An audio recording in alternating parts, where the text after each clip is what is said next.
Squeezie a fait un petit post sur Insta en réponse aux résultats qu'il y a eu avec le Rassemblement National, aux européennes, et avec ce qui va s'en suivre, à savoir la dissolution de l'Assemblée nationale par Macron, et le vote qu'il y aura à la fin du mois. Lettre ouverte à tous les jeunes qui me suivent. Je n'ai jamais voulu parler de politique et rentrer dans le jeu des partis, car chacun est maître de ses convictions et je ne veux pas que les miennes influencent les vôtres. Que vous votiez à gauche, à droite, au centre, ça ne regarde que vous et vos idées, mais je pense que s'opposer fermement à une idéologie extrême qui prône la haine et la discrimination va au-delà de quelconque prise de position politique. Bon, jusque-là tout va bien, en même temps j'ai envie de dire, il fait ce qu'il veut, hein. On assiste en France à une montée drastique de l'extrême droite. Cette mouvance a malheureusement été banalisée, alors que l'histoire même récente nous a déjà montré les dangers et les lourdes conséquences de l'arrivée d'un parti d'extrême droite au pouvoir. Pour rappel, le RN, anciennement FN, a été créé en 72 par entre autres des nostalgiques du régime de Vichy, des admirateurs de l'Allemagne nazie et même par d'anciens SS. Leurs représentants ont tenu au fil des années de nombreux discours haineux en se nourrissant de la colère, de la peur des citoyens pour la détourner, l'exploiter en leur faveur. Alors il y a deux choses. Déjà pour ce qui est du rappel en bas, alors ça de toute façon il y a rien à dire, hein, c'est complètement vrai. Dans ceux qui votent extrême droite, il y a une infime partie qui vote pour ces raisons-là, parce qu'ils sont ouvertement racistes,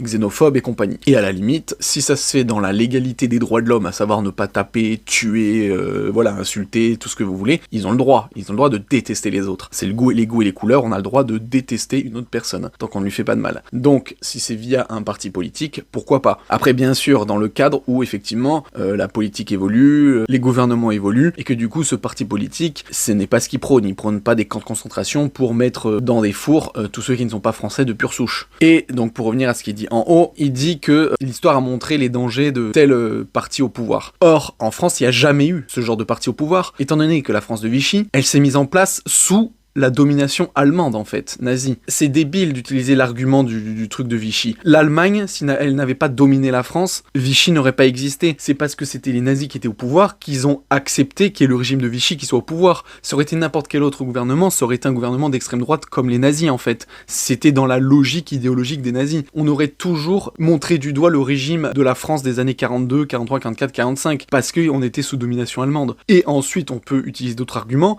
à savoir que l'extrême droite est déjà passé dans d'autres pays, à savoir en Hongrie, à savoir en Italie. Enfin voilà, les extrêmes, ils ont déjà été au pouvoir dans d'autres pays, et pourtant il n'y a pas des camps de concentration partout, des morts partout. C'est pour ça que ce qu'il dit n'est pas du tout crédible. Alors oui, ces dernières années, le RN a réussi à lisser son image et à prétendre qu'il n'est pas un parti d'extrême droite, via les discours moins violents, via la mise en avant d'un candidat auquel la jeunesse peut s'identifier, Jordan Bardella, et surtout via une communication ultra maîtrisée sur les réseaux sociaux, particulièrement sur TikTok. Et c'est tout à fait normal qu'avec cet écran de fumée, des tas de gens croient en leur changement. Peut-être même vous qui lisez ces mots. Alors là, c'est fou parce que Squeezie, c'est comme un demi-dieu, c'est-à-dire qu'il sait plus les choses que les autres et il sait plus que le parti lui-même. En fait, il est en train de dire que le RN n'est plus le FN, parce qu'il dit c'est lycée, machin, et après il dit c'est normal qu'avec ce écran de fumée, on vous voyez pas la réalité. Non mais c'est bon, les Jordan Bardella et compagnie, ils ont pas des drapeaux nazis dans leur placard à se dire dès qu'on est élu, on va les sortir. Enfin là, c'est ridicule. Oui, le parti a effectivement changé et évolué. Mais plutôt que les croire sur parole, penchons-nous sur la réalité de leurs actes. Car même s'il n'est pas au pouvoir, le RN occupe déjà une place dans la vie politique française, principalement via leurs députés à l'Assemblée nationale, qui votent pour ou contre des projets de loi. Alors, qu'en est-il de ces votes? Sont-ils en raccord avec ce soi-disant changement de posture? Eh bien non. Le RN est un parti qui veut aider les gens dans la misère, ceux qui en ont marre. Alors pourquoi ont-ils voté à l'Assemblée contre l'augmentation du SMIC, contre l'indexation des salaires sur l'inflation, contre la revalorisation des bourses étudiantes? Alors pour ça, je ne le savais pas, et j'avoue que c'est abusé, d'avoir un contre-discours en mode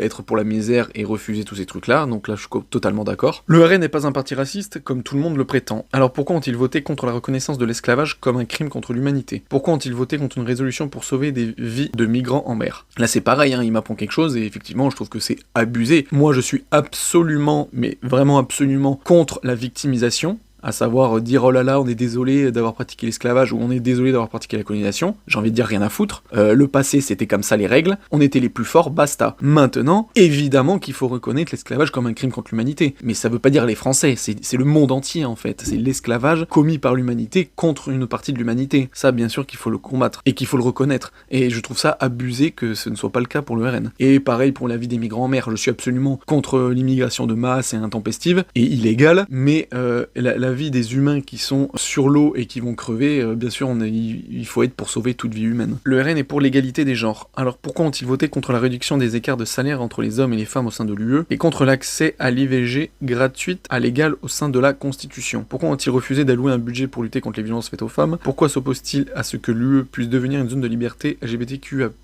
Pour ce qui est la parité avec les salaires, alors moi vraiment ça me fait rire. Bon là on parle du RN, mais en vrai, ça c'est un truc que je comprends pas, la parité des salaires. On fait qu'en parler, t'as l'impression que ça avance jamais, mais putain, à un moment donné, il y a des femmes, non, dans les trucs au pouvoir. Je comprends pas que ça fasse pas plus scandale si c'était le cas, parce que moi je suis du partisan que c'est de bullshit, hein. Dans mes cas personnels, je n'ai jamais vu d'écart de salaire homme-femme. Alors bien sûr, si tu compares des cadres ou alors même des chefs d'entreprise et que tu mets tout dedans, ça finit par faire des écarts de salaire. Mais ça, il y a une vidéo du Raptor qui est excellente sur le sujet et qui dit pourquoi, quand on manipule des chiffres, on peut voir un écart de salaire homme-femme. Mais dans 80% des métiers, les salaires sont exactement les mêmes entre les hommes et les femmes. Mais bon, admettons qu'il y a un énorme écart de partout entre les hommes et les femmes. Alors pourquoi ça bouge pas étant donné qu'il y a 50% de l'humanité qui sont des femmes? Enfin vraiment ça, j'aimerais qu'on m'explique. Pourquoi là, à la télé, on l'entend pas? En fait, on fait qu'en parler, mais il se passe jamais rien. C'est une dinguerie. Et ça concerne pas que le RN. Ensuite, sur l'IVG, oui, par contre, là, je suis absolument opposé à toute l'idéologie de merde de l'extrême droite, à savoir revenir au Moyen-Âge, hein, avec leur croix là. Donc oui, moi je suis absolument pour l'IVG. Pourquoi ont-ils refusé d'allouer un budget pour lutter contre les violences faites aux femmes? Là c'est pareil, je ne sais pas. Alors peut-être que c'est une question d'argent, tout simplement, qu'il faut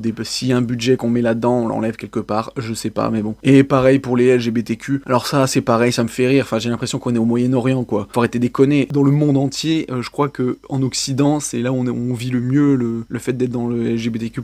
La preuve, on les entend partout. Ils font des parades et tout. Je dirais pas de problème. Après, c'est individuellement. Il y aura toujours des mecs qui vont tabasser des gens différents d'eux. Ça, c'est le problème de l'humanité. Mais de là en faire comme si, oh là là, putain, les pauvres, ils arrivent pas à vivre dans l'UE, bah putain, n'allez pas ailleurs, parce que ça sera pire. Hein. Quand on se penche sur les actes, on s'aperçoit qu'on est très loin des beaux discours que le RN essaie de défendre. Et soyons clairs, il n'y a aucune honte à être tombé dans le panneau. Leur principale force, c'est qu'ils n'ont jamais été au pouvoir en France. Et là, il nous fait une petite morale en mode « Vous inquiétez pas, c'est pas grave si vous êtes tombé dans le panneau du RN. Hein. » Pour essayer de gratter des gens qui seraient tentés par le RN et qui se diraient « Oh mince, il a raison Squeezie, on s'est fait avoir, on est tombé dans le panneau. » Alors forcément, personne dans notre pays n'a pu constater de ses propres yeux leur incompétence et leur dangerosité. Bien mis en gras. Beaucoup pensent même à tort qu'ils représentent une solution. Attention, à tort, il sait la vérité Squeezie. En revanche, on voit bien en se penchant sur l'histoire d'autres pays, même récentes, que les conséquences d'un parti d'extrême droite au pouvoir sont bien plus désastreuses et à tous les niveaux que celles de n'importe quel autre parti politique. Recul de la liberté de la presse, recul des droits des femmes et des personnes LGBTQIA+,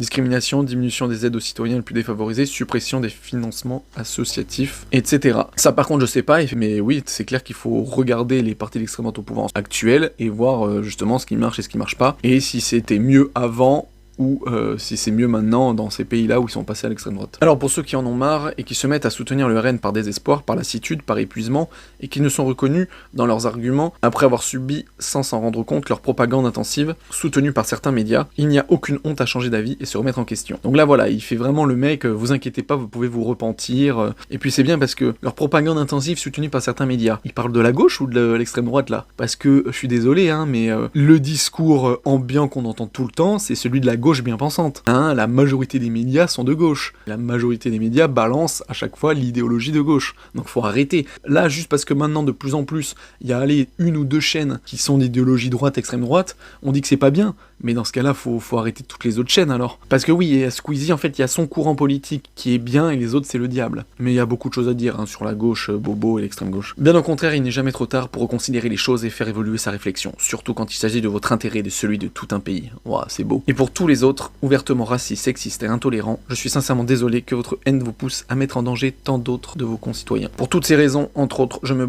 mobilise aujourd'hui contre l'extrême droite et leurs idées. Je les entends d'ailleurs beaucoup parler de patriotisme, mais être patriote, c'est agir pour le bien de tous les citoyens de son pays en contrant une idéologie haineuse et destructrice. Bah non, je suis désolé, mais justement, quand t'es patriote, c'est que tu aimes ton pays, mais quand tu vois que ton pays, tous les jours, ça devient de la merde, qu'il est envahi par des gens qui ne partagent pas tes valeurs, tes cultures, etc., bah c'est normal que t'aies envie de les voir partir, en fait. Il dit le bien de tous les citoyens d'un pays. Mais quand t'as une idéologie où tu dis je veux faire rentrer tout le monde dans mon pays, ça c'est humaniste, et c'est pas pareil. Humaniste, c'est l'humain en général. Si tu veux vivre dans une planète Terre où il n'y a qu'un seul pays, d'accord, et ça se défend, hein, il peut peut avoir un débat sur ça. Mais du coup, tu ne peux pas dire patriote et citoyen, parce que patriote, ça veut dire pays. Pays, sous-entendu qu'il y a plusieurs pays dans le monde, donc plusieurs peuples, donc plusieurs citoyens. C'est totalement légitime de la part de certains d'extrême droite qui se disent patriotes et ne pas vouloir une certaine partie de la population. C'est légitime. On peut débattre, dire si c'est bien ou pas, mais c'est logique. Là, ce que Squeezie y pense, c'est pas être citoyen, c'est être humaniste. Et c'est vouloir ouvrir les frontières au monde entier. Mais le problème, c'est que voilà,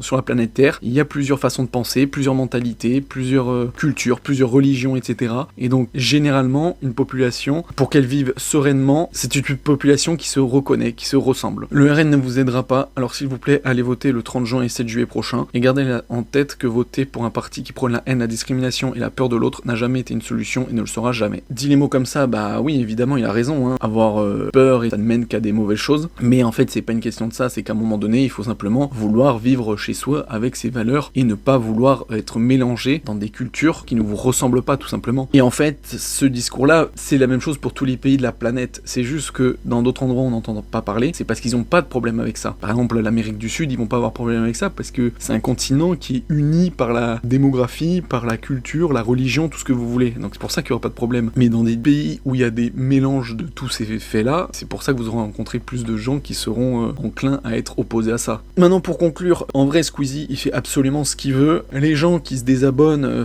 je trouve ça con aussi, parce que vraiment, les mecs qui sont débiles, vous suivez Squeezie pourquoi, en fait? Parce qu'il vous amuse, en fait. Donc vous aimez la personne. Et en fait, ça qui me fait rire, c'est que les gens, parce que Squeezie donne son avis politique, les gens se désabonnent. Mais putain, si vous avez dans votre entourage et dans votre vie que des gens qui votent comme vous, mais mon Dieu, elle doit être tellement dégueulasse, votre vie, elle doit être triste, enculé. Et surtout, vous devez être tellement con intellectuellement, parce que vous devez avoir zéro contradiction et baigner dans la même merde tous les jours, avec les mêmes personnes, ça doit être affreux. Au niveau idéologie, j'ai des gens d'idéologie complètement différentes à la mienne, je vais les rejoindre sur certains points, être en désaccord sur d'autres, enfin, mon Dieu, c'est tellement plus enrichissant d'être avec des gens différents, et là, pour quelqu'un comme Squeezie, enfin, c'est bon, le gars, il partage pas votre vie, il est pas avec vous tous les jours, il fait des vidéos sur YouTube, et en plus, de base, vous étiez abonné, vous aimez les vidéos qu'il fait, donc juste parce qu'un jour, il dit, ne votez pas pour ce parti, vous allez vous désabonner, mais vous êtes tellement ridicule, vous êtes pitoyable. Et pour ceux qui diraient, ouais, c'est pas le rôle de Squeezie, je vois pas pourquoi il a parlé et tout, c'est pareil, fermez vos gueules, en fait. Squeezie, c'est un être humain, en fait, il fait absolument, mais ce qu'il veut. S'il a envie de dire un truc,